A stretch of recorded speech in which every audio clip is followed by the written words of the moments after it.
नमस्कार। देवभूमि के दंगल में आप सभी का स्वागत है। मैं हूं आपके साथ गरिमा वाजपेयी। देवभूमि के दंगल में बात करेंगे संख्या बढ़ती भारी, ऑनलाइन रजिस्ट्रेशन जारी।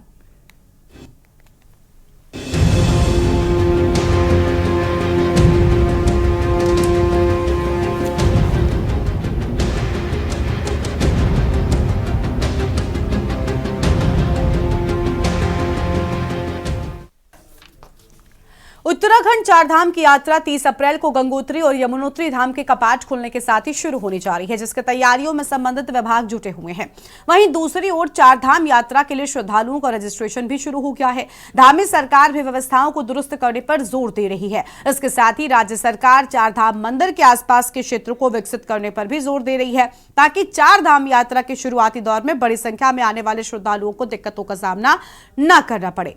चारधाम यात्रा के लिए 20 मार्च से श्रद्धालुओं के रजिस्ट्रेशन की प्रक्रिया शुरू हो गई है, जिसके चलते 6 लाख से अधिक श्रद्धालु रजिस्ट्रेशन करवा चुके हैं। वहीं तैयारियों के सवाल पर मुख्यमंत्री पुष्कर सिंह धामी ने कहा कि चारधाम यात्रा की तैयारियों की वो खुद समीक्षा कर रहे हैं। सरकार चारधाम यात्रा को व्यवस्थित करने के लिए चारधाम यात्रा प्राधिकरण का गठन करने जा रही है, जो चारधाम यात्रा को विधिवत संचालित करेगी। और इसके साथ ही चारधाम दिवालियों के आसपास के जो स्थान है उसको भी डेवलप करने पर विचार चल रहा है। वहीं चार धामों में कई बाध्यताओं को लेकर चारधाम से जुड़े व्यापारियों ने सरकार को पत्र लिखकर अपनी नाराजगी व्यक्त की है, जिसमें रजिस्ट्रेशन, बाहरी वाहनों के आगमन, आधार लिंकिंग बाध्यताओं से संबंधित समस्या है। और दूसरी ओर चारधाम यात्रा पर विपक्ष का यह कहना है कि सरकार सिर्फ हवाई बात करती है, धरातल पर कुछ भी देखने को नहीं मिलता। आज इसी मुद्दे पर होगी विस्तार से चर्चा। खास मेहमानों का पैनल हमारे साथ में होगा, लेकिन उससे पहले एक नजर आज के इस खास रिपोर्ट पर डालिए।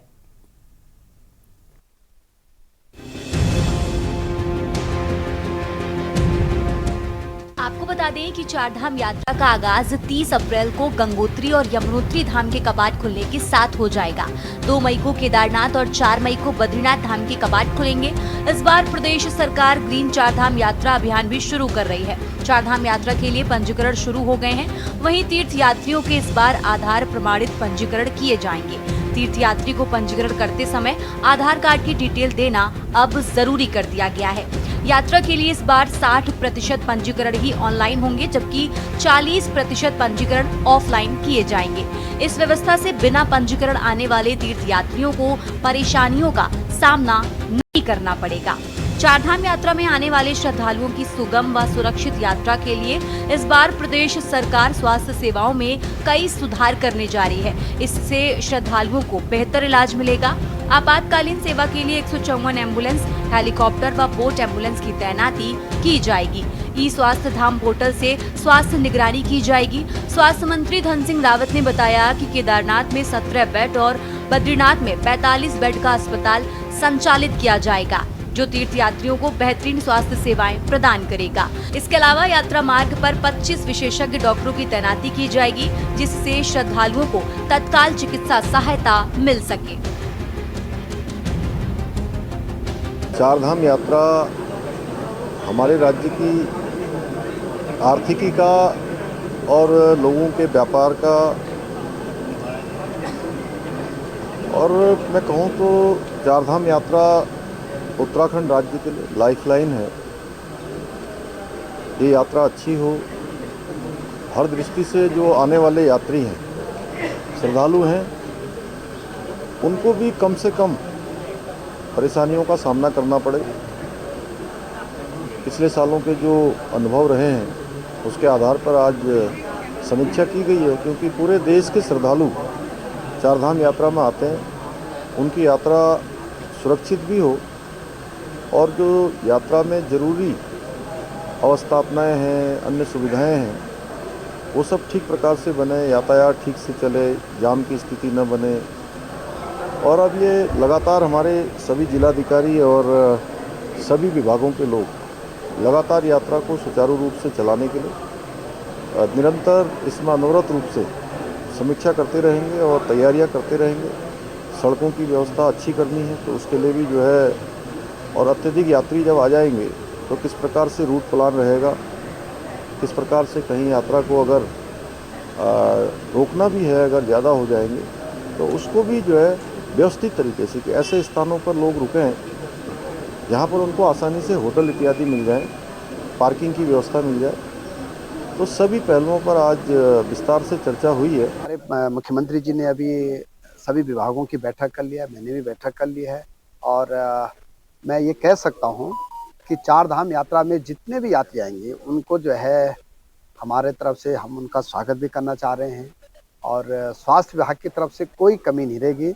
इस बार बद्रीनाथ जी में भी और केदारनाथ में भी हम लोग हॉस्पिटल बन के तैयार हो गए हैं, उनका इस बार उद्घाटन में होने जा रहा है और अभी 27 तारीख को हम 1500 नर्सों की भी नियुक्तियां देने वाले हैं। मुख्यमंत्री जी और हम लोग 1500 नर्सों को नियुक्ति देने वाले हैं। एक बड़ा कार्यक्रम हम उस दिन दून मेडिकल कॉलेज में कर रहे हैं। तो अब हमारे पास नर्सिंग स्टाफ भी आ गया है, डॉक्टरों की भी धीरे धीरे कमी अब पूरी होती जा रही है। आप देख ही रहे हैं, आप तो मीडिया के लोग हैं, आप देख ही रहे हैं कि हमारा प्रयास कितना हो रहा है। लाभ उत्तराखंड को क्या है, बार बार हम कह रहे हैं यात्रा में जो हम कहते थे कि कम से कम 10 दिन लगने चाहिए 4 तीर्थों की यात्रा करने में, और उसमें हेमकुंड साहब भी हैं 4 के अलावा, तो और भी बहुत सारे हैं। हमारे यहाँ कलियर शरीफ हैं और उसमें हमारे बद्रीनाथ, केदारनाथ, यमुनोत्री, गंगोत्री के अलावा हमारे यहाँ हैडाकांड महाराज का आश्रम है, यहाँ जहाँ भरत जी पैदा हुए कर्णाश्रम यहाँ है। तो ऐसे अनेक स्थान हैं। तो टूरिस्ट आए, लेकिन हो क्या रहा है, पहले आदमी आता था 10 दिन रुक के इन यात्राओं को करता था और कुछ पैसा यहाँ के होटल्स को, होम स्टे वालों को, जो गाड़ियाँ हैं, छोटे छोटे ढाबे, उनकी बिक्री होती थी, उनका कारोबार बढ़ता था, पंडित पुरोहितों का जीवन यापन में आसानी होती। लेकिन आज जो व्यवस्था सरकार ने की है, आदमी सुबह चल रहा है किसी मैदानी क्षेत्र से जो हमारे उत्तराखंड से बाहर का है, शाम को पहुँच रहा है, रात की पूजा कर रहा है और रातों रात वो दर्शन करके वापस चले जा रहा है। उत्तराखंड को क्या मिल रहा है? आपको बता दें कि इस साल प्रशासन ने यात्रा को सरल और सुरक्षित बनाने के लिए कई नई व्यवस्थाएं लागू की हैं। वहीं यात्रा को सुचारू रूप से चलाने के लिए परिवहन विभाग टैक्सी मैक्सी एसोसिएशन के अध्यक्ष के साथ लगातार बैठकें कर रहा है। वहीं एसोसिएशन के अध्यक्ष सुंदर सिंह पवार ने कहा कि पिछले कई सालों से हम सभी मुख्यमंत्री से मुलाकात करके ये आग्रह कर रहे थे कि चारधाम यात्रा पर जाने वाली बाहरी गाड़ियों की गाड़ी फिटनेस मात्र 15 दिनों की दी जाए। इस पर मुख्यमंत्री और चारधाम यात्रा के नोडल अधिकारी सुनील शर्मा ने विश्वास दिलाया कि इस प्रकार की व्यवस्था की जाएगी। आगे उन्होंने बताया कि सरकार ने विश्वास दिलाया है कि उत्तराखंड में गाड़ी चलाने वाले लोगों के रोजगार के लिए प्रतिबद्ध है। इस साल हम लोगों के अंदर खुशी है कि हम विगत 3-4 सालों से हम लोग माननीय मुख्यमंत्री जी, एक्स सीएम साहब जो थे, उनसे भी हम लोगों ने, और जो ट्रांसपोर्ट मिनिस्टर थे उनसे भी हमने रखा था कि बाहर की गाड़ियां, जो अन्य प्रदेशों की गाड़ियां उत्तराखंड को छोड़ के, उन गाड़ियों पे चार धाम की यात्रा के लिए यात्रा फिटनेस मात्र 15 दिन की दी जाए। तो इस बार सरकार ने इसका संज्ञान लिया है और माननीय मुख्यमंत्री जी ने यहाँ पे जो हमारे नोडल अधिकारी श्री सुनील शर्मा जी हैं, उनको एक बैठक बुलाई गई थी विगत हफ्ते में और उन्होंने ये सकारात्मक लिया है और उन्होंने कहा हमें कि हम इसको 15 दिन के लिए इसको ज़रूर करेंगे और यहाँ पर उत्तराखंड के जो ट्रांसपोर्टर है उनको रोज़गार के लिए हम लोग प्रतिबद्ध हैं। मैं धन्यवाद करना चाहता हूँ माननीय मुख्यमंत्री जी का कि आप हमारे लोकल लोगों को रोज़गार देने में प्रतिबद्ध हैं। वो मैं समझता हूँ कि पहले से ही कोई जाता नहीं है, कोई भी दूसरे धर्म का, तो आप एक तरफ तो कहते हैं कि वो बड़े कट्टर हैं और दूसरी तरफ ऐसे बयानों के हास्यास्पद बयान नहीं है। कौन दूसरा गैर हिंदू उसके अंदर जा रहा है? और अगर जा रहा है तो आपको, यदि संवेदनशील विषय है, आपको वहां पर काम के लिए तो आपने सारे गैर हिंदू लगा रखे हैं। आपने कब ये क्यों नहीं कहा कि सब स्थानीय लोगों को हम रोजगार उपलब्ध कराएंगे, बाहर के लोगों को रोजगार नहीं देंगे, हम स्थानीय लोगों मूल निवास हम लागू कर रहे हैं 1950 और उन्हीं को रोजगार में सम्मिलित करेंगे। आप ये बयान केवल अपने लिए हिंदूवादी बनने के लिए दे रहे हैं। हर व्यक्ति उत्तराखंड का सनातनी जो है हिंदू है और कट्टर है। अगर आप भी चारधाम यात्रा आ रहे हैं तो आपको बता दें कि चारधाम यात्रा के लिए ऑफलाइन और ऑनलाइन दोनों तरह से रजिस्ट्रेशन होता है। उत्तराखंड पर्यटन विकास परिषद ने चारधाम यात्रा के लिए पंजीकरण को अनिवार्य किया है, जिससे कि श्रद्धालु निर्धारित तिथि पर दर्शन का लाभ उठा सकें। इच्छुक यात्री ऑफिशियल वेबसाइट पर जाकर आधार कार्ड के जरिए ऑनलाइन रजिस्ट्रेशन करा सकते हैं। हालांकि बीते कुछ सालों से चारों धामों में आने वाले श्रद्धालुओं की संख्या में बड़ा इजाफा हुआ है। यही वजह है कि सरकार यात्रा को और बेहतर करने के लिए अभी से कड़े नियमों के साथ यात्रा को करने में जुटी है, ताकि भविष्य में श्रद्धालुओं को कोई समस्याएं न आए। Uttarakhand desk report.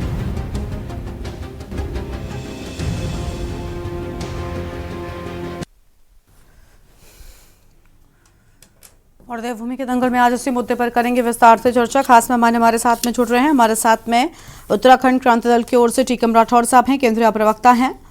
रविंद्र कुमार जी हैं, प्रदेश प्रवक्ता भारतीय जनता पार्टी की ओर से। प्रमोद कपरवान जी हैं, प्रदेश प्रवक्ता कांग्रेस पार्टी की ओर से। सभी मेहमानों का बहुत बहुत स्वागत है। शुरुआत कर लेते हैं सबसे पहले रविंद्र कुमार जी के साथ में। चार धाम मंदिर के आसपास के विकास को लेकर लगातार विपक्ष जोर दे रहा है ताकि यात्रियों को दिक्कतों से बचाया जा सके। इसमें क्या दिक्कत है और कितनी तैयारियां इस बार की चार धाम यात्रा को लेकर प्रशासन ने कर ली हैं?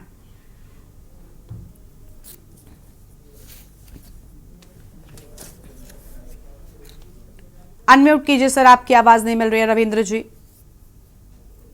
मेरी आवाज आ रही है? जी आ रही है, आप बोलिए।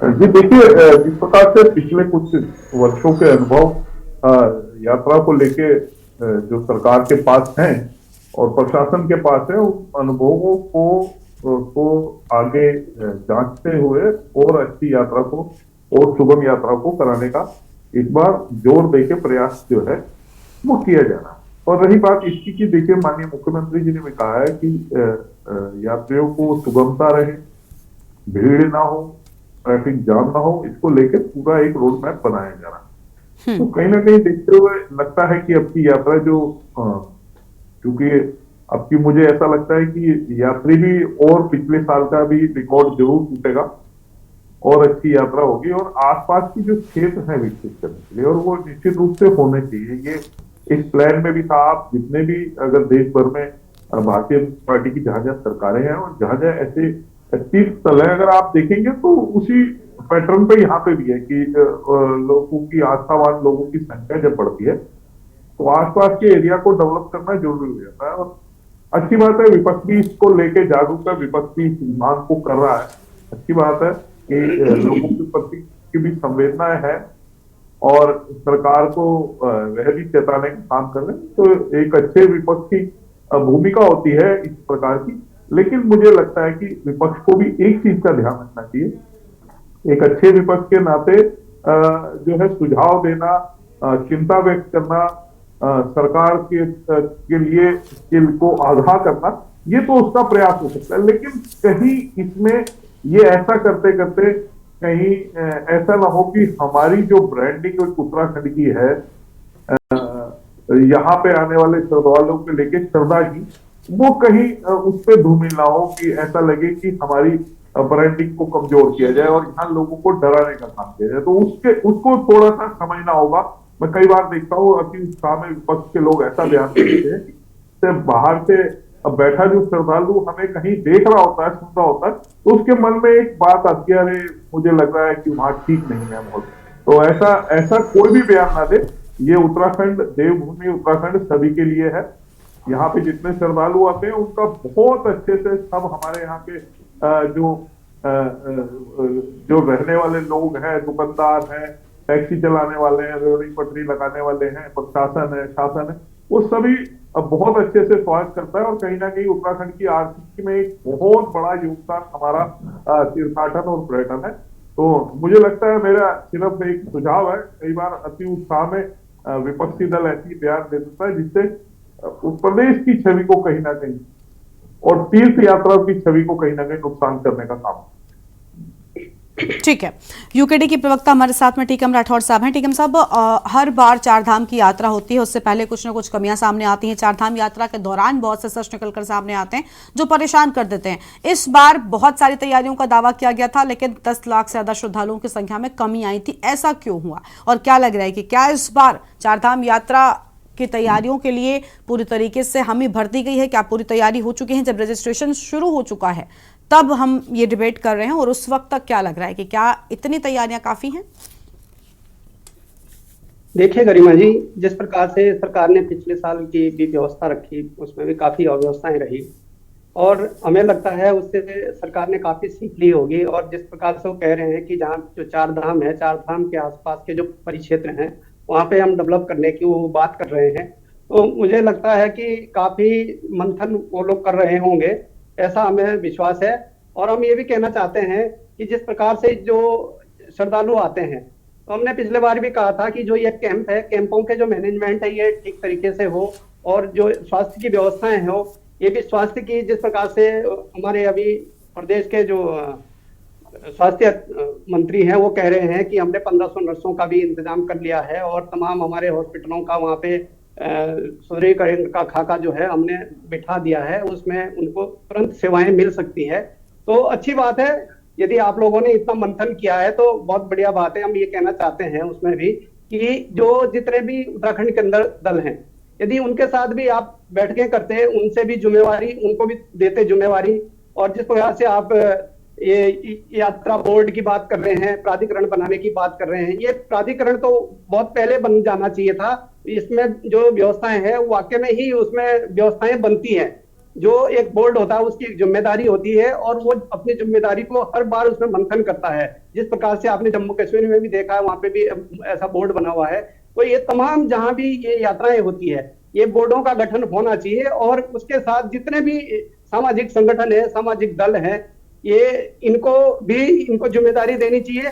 ये यात्रा केवल मुख्यमंत्री की नहीं है, ये पूरे उत्तराखंड के लोगों की है और इसमें जो मान मर्यादा प्रतिष्ठा का जो सवाल है वो पूरे उत्तराखंड का होता है, केवल एक सरकार का नहीं है।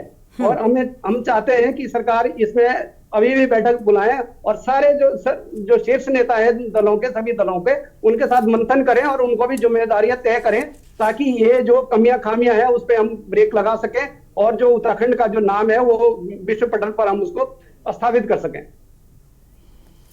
ठीक है सर। प्रमोद कपरवान जी का रुख कर लेते हैं, कांग्रेस पार्टी के प्रवक्ता हैं। बहुत स्वागत सर आपका भी। प्रमोद जी, क्या लग रहा है, चार धाम की तैयारियों की समीक्षा एक तरफ मुख्यमंत्री जब कर रहे हैं, क्या उसके बाद तैयारियां काफी हैं, इन तैयारियों के साथ में चार धाम यात्रा को शुरू किया जा सकता है? जो श्रद्धालु पहुंचेंगे, क्या उनके सामने दिक्कतों का सामना उन्हें तो नहीं करना पड़ेगा? गरिमा जी, सबसे पहले मैं ये जो चार धाम यात्रा पे आपने डिबेट रखी, मैं आपका बहुत स्वागत करना चाहता हूँ। और देखिए, ये तो ईश्वर की अद्भुत कृपा है उत्तराखंड के लोगों पर, उत्तराखंड राज्य पर, कि भगवान बद्री, केदार, गंगा, जमुना का उद्गम स्थल उत्तराखंड की धरती पर है। और भी हमारे बहुत सारे जो है हेमकुंड साहिब से लेकर के, कर्ण आश्रम से लेकर के, हमारे कुमाऊं मंडल में हमारे बहुत से तीर्थाटन के हमारे जो है मंदिर हैं। ऐसे सुंदर हमारा जो ये उत्तराखंड है, निश्चित तौर पर अगर और निश्चित तौर पर मुझे लगता है कि इस बार भी जो है हमारे यहाँ जो यात्रा होगी वो रिकॉर्ड यात्रा होगी। उत्तराखंड को देखने के लिए, उत्तराखंड के धामों में दर्शन करने के लिए पूरी दुनिया की नजर होती है। लोग चाहते हैं कि हम उत्तराखंड की धरती पर जाएं, उत्तराखंड की धरती को हम नमन करें, उत्तराखंड के जो तीर्थ स्थल है उनमें हम जाने का काम करें। और मैं अभी शिक्षा स्वास्थ्य मंत्री जी का जिस तरह से बयान आया था, मैं उनके बयान का बहुत सारा समर्थन करता हूं। मैं उनको अग्रिम बधाई देता हूं कि उन्होंने, यदि अगर जो बद्री और केदार में हॉस्पिटल खोलने का जो काम किया है, अगर वो वहां पर हॉस्पिटल खोलते हैं तो उसका मैं समझता हूं कि उससे बहुत अच्छा उसका प्रभाव जाएगा। और सरकार से एक निवेदन और करूंगा कि ये जो उत्तराखंड हमारा है, ये पर्यटन प्रदेश है, ये तीर्थाटन प्रदेश है। पूरी भारत के पूरे जिलों के, प्रदेशों के लोग यहाँ पर आते हैं। अगर सरकार एक व्यवस्था हरिद्वार में और कर दे कि जो पर्वतीय क्षेत्रों में जो ड्राइविंग करने के लिए जो लोग हैं, वो पर्वतीय क्षेत्रों में जो लोग जाए ड्राइविंग करने के लिए जाए, यदि वो स्थानीय लोगों को और उनकी गाड़ियों को यहाँ खड़ा कर दे, तो ये मैं समझता हूँ कि और अच्छा हो जाएगा। लेकिन आप समझते हैं कि उत्तराखंड के जो चार धाम हैं वो बड़ी प्रतीक्षा में रहते हैं कि भाई ये यात्रा का शुभारंभ होगा। अब आपने पिछले साल देखा पिछले साल जो यात्रा चल रही थी, अगर उस यात्रा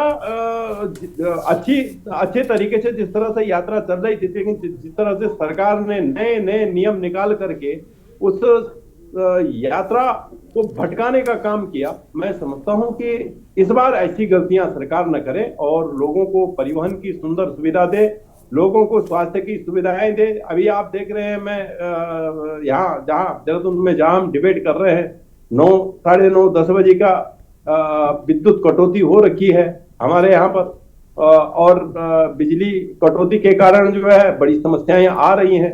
तो चार धामों में विद्युत कटौती न हो, स्वास्थ्य सुविधाएं अच्छी हो, परिवहन व्यवस्था अच्छी हो, और चार धामों में जो लोग रह रहे हैं वो यात्रियों से अच्छा व्यवहार करें, ये हम अपने उत्तराखंड के लोगों से हम आग्रह करना चाहते हैं, क्योंकि ये जो हमारे चार धाम के जो यात्री हैं ये हमारे अतिथि है, अतिथि देवो की परंपरा उत्तराखंड के अंदर है। हम और ये अतिथियों के आने से हमारे प्रदेश में खुशहाली आती है, हमारे प्रदेश को जो है राजस्व की प्राप्त होती है। तो मैं चार धाम में जो लोग अपना व्यापार करते हैं, जो पंडित पुरोहित वहां पर जो है चार धाम के यात्रियों को आशीर्वाद स्वरूप देते हैं, उनसे भी मैं ये प्रार्थना करना चाहता हूं कि वो यात्रियों के साथ अच्छा व्यवहार करें। लोग उत्तराखंड को देखना चाहते हैं, उत्तराखंड के लोगों से मिलना चाहते हैं, और निश्चित रूप में उत्तराखंड देवभूमि के साथ साथ उत्तराखंड के लोगों का जो आचरण है, उत्तराखंड के लोगों का जो व्यवहार है, उत्तराखंड के लोगों का जो रहन सहन खान पान है, वो निश्चित रूप में उनकी एक अपनी अलग परिकल्पना है जो लोगों को भाती है। मैं यही कहना चाहता हूं भाई, सरकार जो है, सरकार का काम है व्यवस्थाओं को जुटाना, और एक प्रमुख विपक्षी दल होने के नाते विपक्ष का काम है कि अव्यवस्थाओं को उठाना। तो अव्यवस्थाएं हम अगर उठाते हैं तो उसको विरोध के रूप में न देखा जाए, उसको बल्कि ये देखा जाए कि भाई सरकार को हम बताते हैं कि भाई ये जो है अव्यवस्थाएं जो है आपके राज में हो रही हैं, तो इसको आप सुचारू ढंग से कर दें। जिस तरह पिछली बार जो यात्रा चली उसमें लोग बहुत परेशान रहे, तो इस बार यात्रा सुगम हो, ऐसी मंगल कामनाओं के साथ में मैं उत्तराखंड सरकार को पुनः बहुत सारी बधाई और शुभकामनाएं देता हूं। हमारे मित्र रविंद्र जी बैठे हुए हैं, उनको भी मैं बधाई देता हूं कि इस बार की जो यात्रा हो वो मंगलमय यात्रा हो, अच्छी यात्रा हो। लोग यहाँ पर जो है उत्तराखंड के में जो है चार धामों में दर्शन करके उत्तराखंड के लोगों की बात अपने प्रदेशों में जाके करें, यही मैं आपके चैनल के माध्यम से कहना चाहता हूं। और मैं अपने देश के लोगों से कहना चाहिए, आइए आप उत्तराखंड आइए। उत्तराखंड जो है, उत्तराखंड देवों की धरती है, ये वेदों की धरती है, गंगा जमुना की धरती है। आइए आप इस धरती में जो है, इस धरती को प्रणाम करते हुए इस धरती में अपना आनंद लीजिए। यही मैं अपने देश के लोगों से प्रार्थना करना चाहता हूँ। ठीक है सर, लौटेंगे आपके पास में। कुलदीप राणा जी हमारे साथ में अभी भी जुड़ चुके हैं, वरिष्ठ पत्रकार हैं। बहुत स्वागत सर आपका कुलदीप जी। कुलदीप जी, चारधाम मंदिर के आसपास के क्षेत्रों के विकास पर जोर देने की बात सामने आई है। व्यापारियों ने कुछ मुद्दे उठाए हैं। पिछले बार की चारधाम की यात्रा की बात कर लें, व्यापारियों का बड़ा नुकसान हुआ था, बड़े आंकड़ों के दावे किए गए थे, ये कहा गया था कि इतनी ज्यादा संख्या में लोग पहुंचेंगे, लेकिन संख्या उसके पहले साल के मुकाबले भी 10 लाख घट गई थी, जो अपने आप में बड़ी बात थी। व्यापारियों ने, क्योंकि अभी रूट्स को लेकर भी कुछ बदलाव हुआ है, तो क्या लग रहा है कि क्या व्यापारियों के लिए वाकई समस्याएं हैं? और चारधाम की तैयारियों पर आप क्या कहना चाहेंगे? क्या इतनी तैयारी काफी?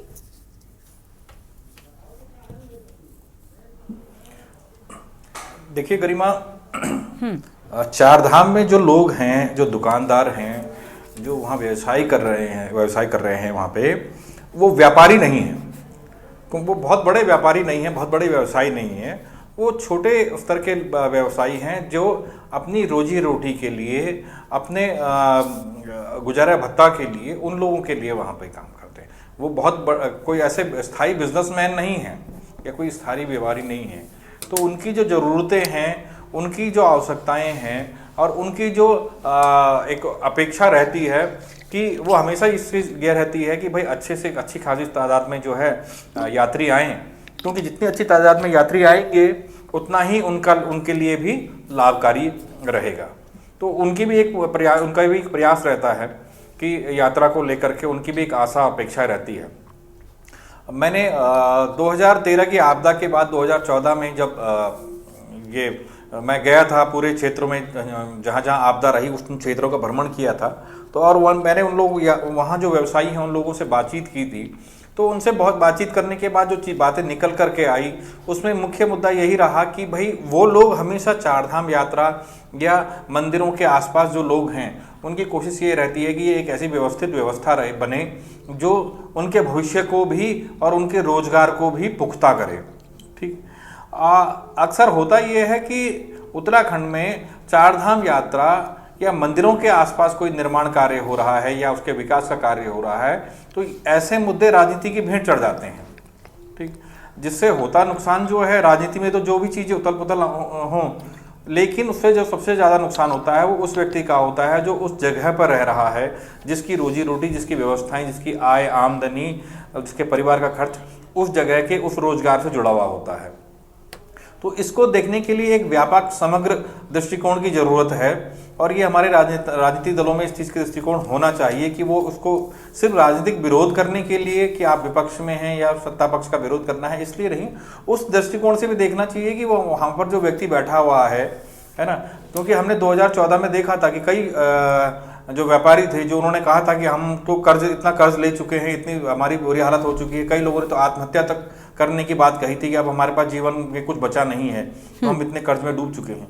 इसलिए बहुत सारी चीज़ें उसमें जुड़ी हुई होती हैं। दूसरी बात यह है कि भारत की जो अर्थव्यवस्था है उसका एक बड़ा पहलू जो है वो मंदिरों के आसपास रहा है।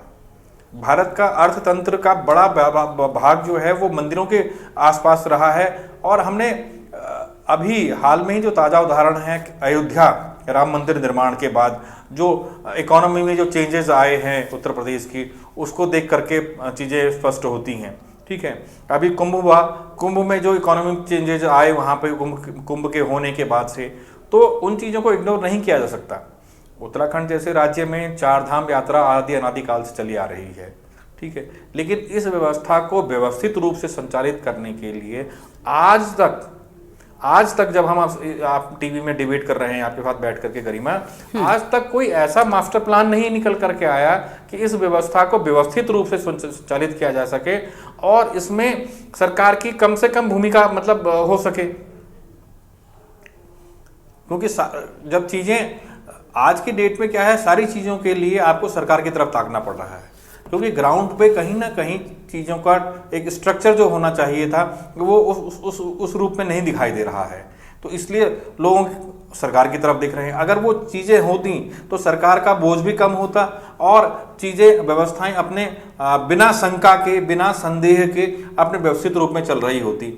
यात्रा में आने वाले लोगों के लिए भी मन में कोई संशय नहीं होता कि हाँ भाई रजिस्ट्रेशन कैसे करना है। अगर हम ऋषिकेश से बद्रीनाथ के लिए जाते हैं तो हमें कहाँ पे क्या व्यवस्थाएं मिलेंगी, केदारनाथ के लिए जाते हैं तो क्या व्यवस्थाएं मिलेंगी, अगर हम 4 धाम को एक साथ करते हैं तो उसके लिए क्या हमें कैसे प्लान करना होगा, कौन सी चीज़ें हमें कहाँ मिल जाएंगी।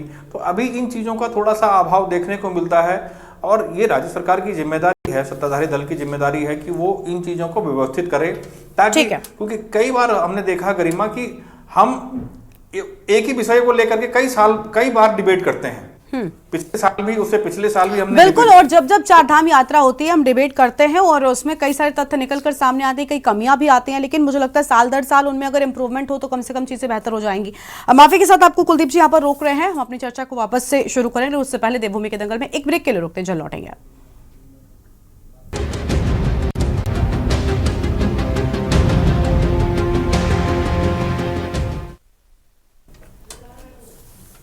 ब्रेक के बाद देवभूमि के दंगल में आप सभी का स्वागत है और कार्यक्रम की शुरुआत करते हैं। खास मेहमान हमारे साथ में लगातार बने हुए हैं, कुलदीप राणा जी हमारे साथ में हैं, वरिष्ठ पत्रकार हैं। लगातार वो इस पूरी यात्रा को लेकर हम बातें कर रहे थे। कुलदीप जी, आपने कहा कि देखिए साल दर साल हम चर्चा करते हैं और इस चर्चा में बहुत से नए मुद्दे हमारी अपनी चर्चा में भी निकलते हैं, लेकिन सर क्या लगता है कि क्या इम्प्रूवमेंट उन मुद्दों के बाद में हो जाता है, कि क्या उन चीज़ों में सुधार होता है? घोड़ा खच्चर वाले हों, व्यापारी हों, या फिर जो तीर्थयात्री पहुंचते हैं उनसे जुड़ी चीजें हों, यात्रा मार्ग हों, मतलब मैंने उंगलियों पर 10 समस्याएं मैं गिना सकती हूं जो कम से कम हर साल आती हैं और बड़े स्तर पर आती है। कुछ वीडियोस आ जाते हैं जिनको देखकर लोग परेशान हो जाते हैं। तो ये क्या सरकार तक नहीं पहुंचती? आप अपनी बात को पूरा कर सकते हैं इस सवाल के साथ। देखिए गरिमा, क्या ये संभव है कि जो सोशल मीडिया पर तैर रहा हो तरंगों में वो सरकार तक ना पहुंच रहा हो, है ना? लेकिन कहीं ना कहीं वो कौन लोग हैं? हमने देखा है कि मुख्यमंत्री ने हमेशा आगे आकर के स्टैंड लिया। आपको ध्यान होगा गरिमा कि पिछले वर्ष जब यात्रा शुरू होनी थी और ऋषिकेश में रजिस्ट्रेशन को लेकर के काफी हो हल्ला होने लगा, काफी ओवर क्राउड हो गया और रजिस्ट्रेशन काउंटर को लेकर के बात उठने लगी, ठीक है ना? और तब 4 धाम यात्रा को लेकर के जो हमारे धर्मस्व मंत्री थे वो यहाँ नहीं थे, लेकिन पुष्कर सिंह धामी ने, मुख्यमंत्री ने ग्राउंड पर पहुंच करके व्यवस्थाओं को संभाला। ठीक, आप देखिए कि एक इतने बड़े तंत्र के होते हुए अगर हर जगह मुखिया को खुद जा करके, जंगलों में आग लग रही है, मुख्यमंत्री को इनिशिएटिव लेना पड़ रहा है, ठीक है ना, सड़कों में मुख्यमंत्री को इनिशिएटिव लेना, अगर हर जगह मुख्यमंत्री को इनिशिएटिव लेना पड़ रहा है तो फिर सिस्टम किस लिए है, इतना बड़ा तंत्र किस लिए है, ठीक है। तो ये कहीं ना कहीं बताती हैं कि व्यवस्थाओं में जो लोग हैं वो कितने काबिल हैं और वो चीज़ों को कैसे कितनी गंभीरता से ले रहे हैं। आप देखिए विगत कई वर्षों से चारधाम यात्रा में क्राउड मैनेजमेंट एक बड़ा मुद्दा रहा है, ठीक, चाहे बद्रीनाथ में रहा हो, चाहे केदारनाथ में रहा हो, गंगोत्री यमुनोत्री में रहा हो, और चाहे इन यात्रा मार्गों में रहा हो, ट्रैफिक को लेकर के हमेशा समस्याएं रही हैं, ठीक। इतने वर्षों के बाद भी हमारे लोग, हमारे सिस्टम के लोग एक प्रॉपर ट्रैफिक प्लान नहीं दे पाए, एक क्राउड मैनेजमेंट, और वो भी उत्तराखंड जैसे राज्य में जहां हरिद्वार, जहां कुंभ होता है, जहां 2-2 कुंभ होते हैं, हर 6 साल में कुंभ होता है, उस राज्य में अगर हम क्राउड मैनेजमेंट के लिए कोई व्यवस्था नहीं बना पा रहे हैं तो ये किसका फेलियर है। इस बार भी हम देखिए सरकार प्रयास करती है कि अधिक से अधिक संख्या में लोग आएं, अधिक से अधिक संख्या में लोग आएंगे तो धर्मस्व और के साथ साथ पर्यटन, धार्मिक पर्यटन भी बढ़ेगा और राजस्व की भी वृद्धि होगी। लेकिन अगर वो लोग रास्तों में फंसे रहेंगे तो क्या छवि लेकर के वो राज्य की जाएंगे, ठीक है। और उस पर जब अधिकारियों के बयान आते हैं, बड़े उटपटांग से बयान आते हैं, जैसे पिछली बार भी कुछ चीजें ऐसी हुई, ठीक है ना, तो वो कोड़ में खाज का काम करती हैं, ठीक। तो इन व्यवस्थाओं को लेकर के सरकार को चाहिए कि वो कुछ पुख्ता जिम्मेदारियां, ऐसी व्यवस्थाएं करें और साथ में अकाउंटेबिलिटी तय हो, ठीक है ना। हाँ, ठीक है सर। कुलदीप जाएंगे आपके पास में। हमारे साथ में अभी भी उमेश सती साहब जुड़ चुके हैं, तीर्थ पुरोहित हैं बद्रीनाथ धाम की ओर से। बहुत स्वागत उमेश जी आपका। बद्रीनाथ धाम पे बड़ी संख्या में लोग जाते हैं, 4 धामों में से एक महत्वपूर्ण धाम और बड़ी मान्यता है। लेकिन सर, तीर्थ पुरोहित आप हैं, बड़ी संख्या में तीर्थ यात्री भी जाते हैं, क्या लगता है कि क्या इन तीर्थ यात्रियों के लिए पर्याप्त इंतजाम सरकार कर पाने में सफल हो पाती है? क्या पूरी तैयारी है इस बार की 4 धाम यात्रा की, क्या कहना चाहेंगे आप? यहाँ पर राणा जी ने बहुत अच्छी बात रखी, मैं उनकी बात काफी देर से सुन, उन्होंने तो जैसे कि आप कह रहे हैं कि लगातार सरकार इतने साल, क्योंकि राज्य सरकार को बने हुए 20-25 साल हो गए, लगातार हमारी जो अर्थव्यवस्था है, जो हमारे उत्तराखंड की जो निर्भरता है, उन्हीं यात्राओं पर ज्यादा निर्भरता है, लेकिन सरकार इसकी ध्यान नहीं देती। सरकार को चाहिए कि यात्रा का उसका सरलीकरण किया जाए, लेकिन बजाय सरलीकरण करने के लगातार सरकार इसके ऊपर बाधाएं खड़ी कर रही है। एक तरफ ये अनिवार्यता लागू कर दी गई है कि रजिस्ट्रेशन की अनिवार्यता लागू कर दी गई है, संख्याओं का निर्धारण कर दिया गया है, इतना ही काफी नहीं था कि अब उसमें अब डिस्क्लेमर फॉर्म, अन्य बाधाओं को और लगा के लाद दिया गया। तो हम लगातार सरकार से मांग कर रहे हैं कि साहब भैया, एक तरफ आप इलाहाबाद का भी संपन्न हुआ है, बड़े बड़े दावे कर रही है कि वहां 63 करोड़ लोग वहां आकर के नहा करके स्नान करके जा चुके हैं, आपने इंफ्रास्ट्रक्चर कर दिया, सरकार ने बड़े दावे कर दिए, पर मात्र 54 लाख पिछले बार आए थे यात्री, हम उसका भी मैनेजमेंट ढंग से नहीं कर पा रहे हैं। तो ये हमारे लिए बड़ी शर्म की बात है, ये सरकार के लिए बड़ी सोचनीय विषय है कि आप इतनी कम को भी नहीं मैनेज कर पा रहे हैं। आप लगातार, जैसे अभी कहा था, क्राउड मैनेजमेंट को लेकर के लगातार फेलियर रहा है, पिछली बार का भी लोग परेशान रहे, रजिस्ट्रेशनों को लेकर के ऋषिकेश में बहुत परेशान रहे। लास्ट टाइम पर बड़ी मुश्किल से जाकर के जब सरकार ने हाथ खड़े कर दिए, उसके बाद नए नए नियम ला करके लाद दिए गए। कभी कह दिया गया कि रामनगर से यात्रा को मोड़ दिया जाएगा, कभी यहाँ से यात्राओं को मोड़ दिया जाएगा। एक तरफ तो आप जब यात्रा कुमाऊं में जा रही है यात्रा, तो वहां के लिए कहीं कोई रजिस्ट्रेशन का कहीं कोई नियम लागू नहीं है। आपने पिछली बार यात्राओं का साथ मोड़ दिया उधर आदि कैलाश की तरफ और उसकी तरफ जाकर के मोड़ दिया। दूसरी तरफ हम लोग लगातार सरकार से मांग करते रहे कि भाई सरकार, आप कम से कम हमारी इस बात को तो मान लीजिए, है, कम से कम यात्राओं को थोड़ा सरलीकरण कर दीजिए। एक तरफ हम संख्याओं का निर्धारण कर दे रहे हैं कि यहाँ इतना संख्या, जबकि कैरिंग कैपेसिटी हमारे चारों धामों की बहुत है। बद्रीनाथ आज के समय पे 50 से 60 हजार आदमी पर नाइट के हिसाब से रह सकता है, लेकिन नहीं, लेकिन उसके बावजूद भी सरकार उसमें लगातार कैरिंग कैपेसिटी के नाम पर संख्याओं का निर्धारण कर दे रही है। तो हम सरकार से अपेक्षा करते हैं, उनसे मांग करते हैं कि नई नई बाध्यताओं को मत हमारे ऊपर बाधाओं को मत लाएंगे। कम से कम यात्रा का सरलीकरण होना चाहिए, न कि उनके ऊपर बाध्यता लागू होनी चाहिए। धन्यवाद मैम। ठीक है सर, लौटेंगे आपके पास में। ठीक है सर, आपके पास में आएंगे। रविंद्र कुमार जी हैं प्रदेश प्रवक्ता भारतीय जनता पार्टी की ओर से। रविंद्र जी, आपने सभी की बातें सुन ली होंगी, क्या लग रहा है शिकायतें आखिर क्यों हैं? व्यापारियों की समस्याओं को दूर क्यों नहीं किया जाता? चार धाम की यात्रा ही एकमात्र साधन होता है उनके जीविकोपार्जन का, क्योंकि उस रूट पर वो चार धाम यात्रा पर ही उनका सब कुछ निर्भर करता है। तो आखिर वो जो उनकी ओर से ज्ञापन दिया गया उस ओर कदम क्यों नहीं उठाए जा रहे हैं सरकार की ओर से? नहीं, देखिए, जो भी सरकार के को सुझाव आते हैं और वो सुझाव अगर सबके हित में, देखिए, एक तो होता है किसी का पर्सनल हित। अब पर्सनल हित तो सरकार किसी का पूरा करती नहीं। हाँ, वो उस सुझाव को, जिस सुझाव के कारण एक बड़ी लोगों को जिससे लाभ मिल सके, ऐसे सुझावों को हमेशा से भारतीय जनता पार्टी की सरकार ने स्वागत किया और धामी जी इस ओर बहुत तेजी से ध्यान देते हैं। वह सदैव लोगों के बीच में रहने का प्रयास करते हैं, लोगों के बीच की फीडबैक लेने का उनके पास निरंतर एक चैनल बना हुआ है जो उन तक सारी खबरों को वहां तक कि कोई रोड में पैसा होना चाहिए, क्राउड व्यवस्था होनी चाहिए। समझता हूँ कि ठीक है, हमारी जिम्मेदारी है ये। अब ये कोई आदि अनादि काल से यहाँ पे कुंभ का क्षेत्र रहा है, कुंभ में आने की व्यवस्था रही है। क्या है कि मैदानी इलाके में क्राउड मैनेजमेंट करना और पर्वतीय क्षेत्रों में मैनेजमेंट करना, उसमें थोड़ा सा अंतर होता है। और वह भी जब स्थिति में, देखिए, आप अगर ये लगाएंगे कि आज जिस रफ्तार के साथ सड़कों का चौड़ीकरण हो रहा है, सड़कों का को बनाने का काम चल रहा है, सड़कें व्यवस्थित करने का काम चल रहा है, रेल को पहुंचाने का काम चल रहा है, तो ये इससे पहले नहीं होता था। लोग इतनी संख्या में आते नहीं थे। आज जिस प्रकार से ब्रांडिंग हुई भारतीय जनता पार्टी की सरकार आने के बाद, माननीय मोदी जी बार बार केदारनाथ आते हैं, वहां के काम का निरीक्षण करते हैं, वहां के काम को देखते हैं और जिस प्रकार से मोदी जी की लोकप्रियता है, जब मोदी जी केदारनाथ आते हैं एकदम उसके बाद से लोगों का और उत्साह बढ़ता है। आप देखना चाह रहे हैं कि लोग जैसे धामों की लोकप्रियता बढ़ रही है। अरे सतीश जी, आपके साथ आप बैठिए ना, आपने अपनी बात कह दी ना, आपको मैंने सुना, आप बीच में क्यों बोल रहे हैं? आप सुन लीजिए, फिर उसके बाद दे देना जवाब। तो जिस प्रकार से प्रधानमंत्री जब आते हैं, क्योंकि ऐसा पहले कभी सरकारों में नहीं होता था, इस तरीके के प्रधानमंत्री इनिशिएटिव नहीं लेते थे कम से कम सनातन स्थलों के ऊपर।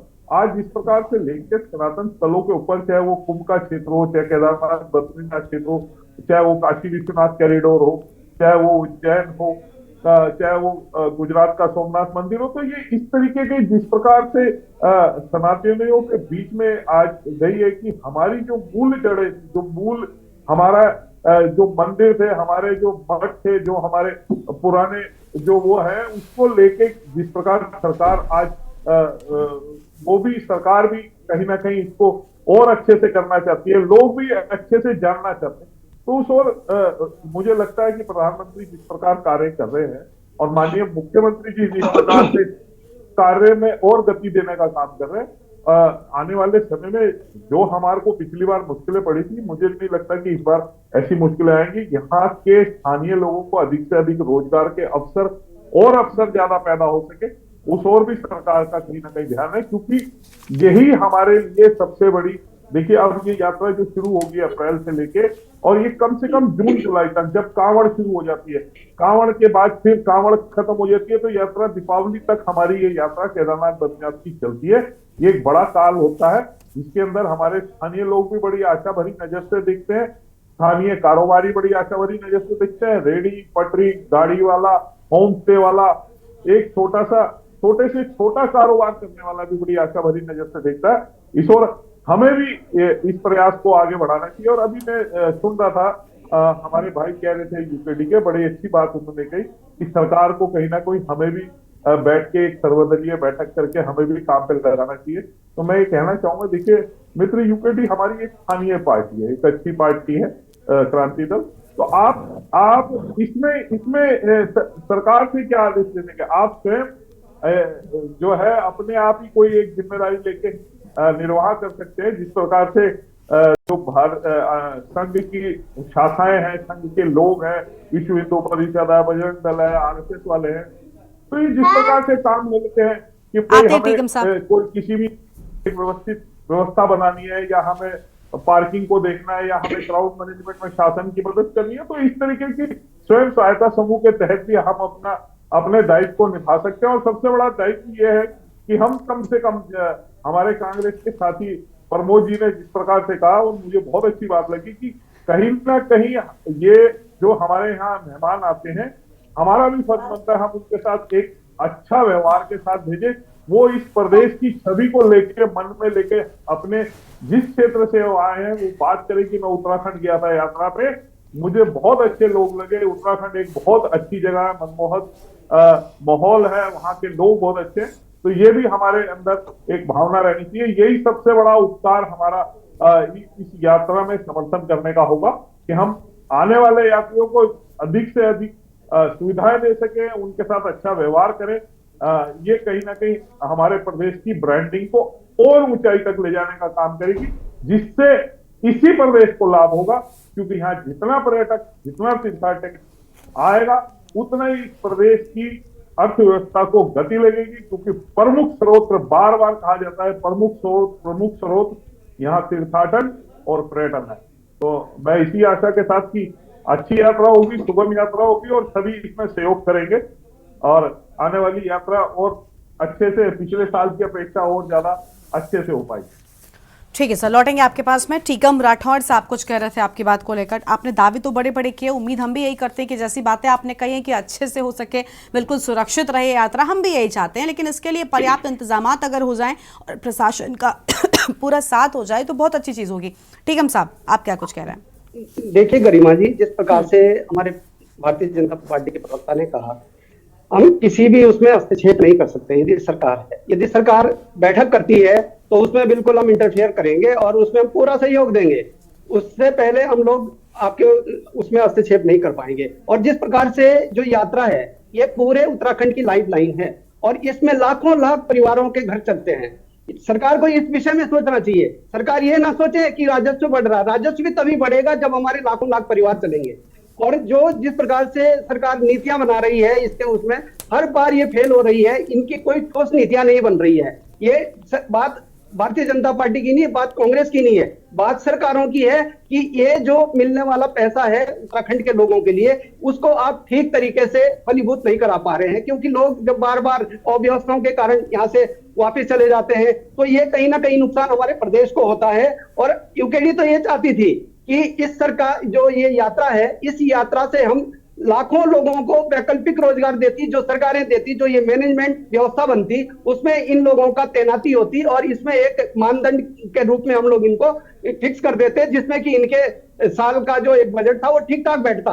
तो ये तमाम प्रकार की जो व्यवस्थाएं हैं, ये सरकार करने में नाकाम है और यूकेडी की इसी बात पर चिंता है। और इसी के लिए हम ये जो सर्वदलीय बैठकों की बात कर रहे हैं, वो इसीलिए कह रहे हैं कि यदि आप लोगों के पास सजेशन नहीं है तो सभी दलों के अंदर बहुत बुद्धिजीवी लोग हैं और ये आपको एक अच्छा मार्गदर्शन दे सकते हैं, ताकि हम जहाँ से जो उत्तराखंड के जो लोग हैं उनके लिए हम ज्यादा से ज्यादा रोजगार मुहैया करा सकें, ज्यादा से ज्यादा यात्रियों को सुविधा दे सकें और विश्व पटल पर भी इस प्रदेश का बड़ी तेजी से नाम जाए और लोग जाने कि वाकई में ही उत्तराखंड के अंदर सुविधा मिलती है।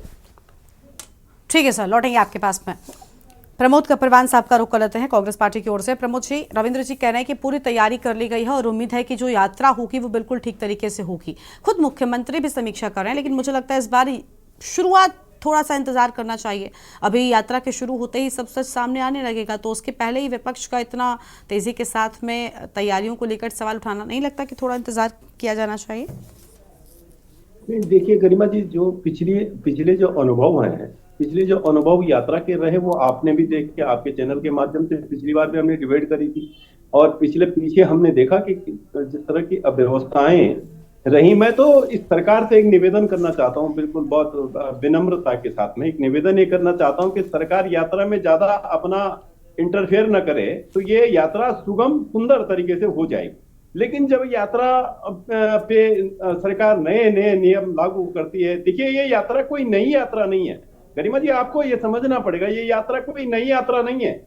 ये यात्रा आदिकाल से चल के आ रही है। जब हमारे पास सड़कें नहीं थी, चट्टियों के माध्यम से लोग हजारों की संख्या में पैदल यात्रा करते थे। फिर हमारी जो चार धामों की जो सड़क थी वो छोटी सड़क थी, तो फिर हमारे पास में हजारों लाखों लोग हमारे यहाँ जो है यात्रा पे आते थे, पूरे देश के लोग। और अब हमारे पास में ऑल वेदर रोड है, हमारे पास में बहुत सारे साधन है, बहुत सारी आज हमारे धामों के बिल्कुल निकट हमारी जो है सड़कें पहुंची हैं। तो निश्चित रूप में ये यात्रा, इसमें अगर हम ये कहें कि भाई जो है कि यात्रा पे अगर हम प्रश्न चिन्ह लगाएं तो ये बेमानी होगी। यात्रा हमारी बिल्कुल सुंदर तरीके से चलेगी। हाँ, इसमें अगर धामी जी कृपा कर दें, धामी जी नए नए नियम न लाएं, अपनी बातों को ज्यादा जबरदस्ती न थोपें, उन पे बहुत बड़े उनके प्रचार ऐसे न करें, तो मैं समझता हूं कि चार धाम यात्रा पे लोग शुद्ध मन से आते हैं, और शुद्ध मन से जब कोई आता है तो उसकी यात्रा संपन्न होती है। और ये प्रदेश गंगा जमुना बद्री केदार का प्रदेश है, तो निश्चित रूप में बद्री केदार की इस प्रदेश के ऊपर कृपा भी है।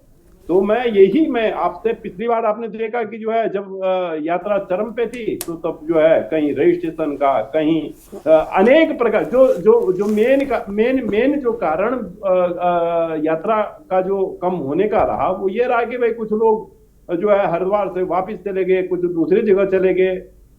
तो इसलिए जो है जो आप के चैनल के माध्यम से जो पिछली बार हमने आंकड़ा देखा कि 10 लाख लोगों ने कम पिछले से पीछे किया, लेकिन मुझे आशा है, मुझे विश्वास है कि इस बार की यात्रा बहुत अच्छी यात्रा रहेगी।